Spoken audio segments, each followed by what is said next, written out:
The FAA rules were a big topic on the Sunday morning shows, as was the budget and the debt ceiling. Joining us now is Roll Call political writer Shira Toeplitz with more on that and some congressional analysis. Good to see you. Thanks for coming in. Oh, thank you for having me this morning, Tony. All we talked about, all the media talked about, and all Congress seemed to talk about was the budget, the debt ceiling.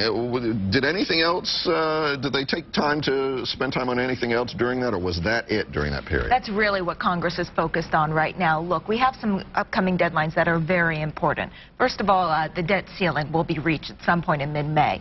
Now, the Treasury Department has emergency reserves for this kind of thing, so as Timothy Geithner said on one of the morning shows, really catastrophe won't happen until mid-July. But these are some fast-approaching deadlines, and congressional leaders are in the midst of heated negotiations about how they can pass, how they can vote to raise the debt ceiling, and also a package of spending cuts that would go with such a vote. And in all likelihood, they have to raise the debt ceiling. They're going to talk about it and argue about it, but they've got to raise it. They really do.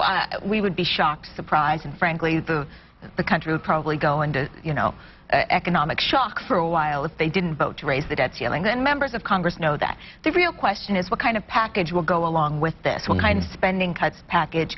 What will they decide to do in the long term to go with this debt ceiling vote? Obviously, there are ideological differences, but in terms of what Congress knows, do they, it seems to me that what we were hearing a lot of average Americans say was, get something done. Just get things done.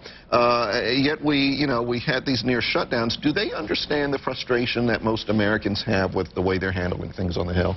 I think they do, and if not, they're going to hear it this week when they're back home in their districts. Right now is congressional recess for the next week or two in the House and the Senate when members of Congress go back home, and they're going to see their constituents, so that they're going to have town halls. And they're going to hear it from them. They're going to hear a lot of angry voters say, why aren't you doing anything? Why didn't we cut enough? Or why did you cut this program? We've got there on this recess. You've got the debt ceiling to deal with. What other issues are they going to face when they come back? Well, I think in general they're going to look at some kind of spending cut plan, additional spending cuts. They're also going to look at a longer-term budget. Your viewers might be familiar with the budget that just passed last week, and that budget will go into the end of September. Well, now they have to worry about the budget for the following year. This is for the next fiscal year. So they'll be talking a lot about that and what they can cut out of that. On the table, people are even talking about Social Security, cuts to Medicare, Medicaid. These are huge, huge government spending items that they're going to need to take a look at. There's also talk about what's going to happen in 2012. Yes. The president obviously is going to run again. One of the names out there is Donald Trump. Yes. He's making noise about Yes. He's going to make an announcement about an announcement, all this kind of thing. Anyone on the Hill talking about this? Is he being taken seriously? On Capitol Hill, I don't know how seriously he's been taken. Maybe it's a nightly TV program that he's being taken seriously, but that's it.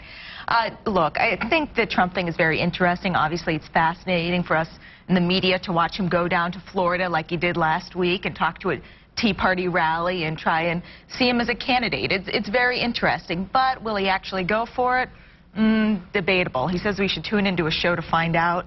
That sounds like a ratings ploy to me. Yeah, it just happens to be during sweeps, too. So. Just happens to be.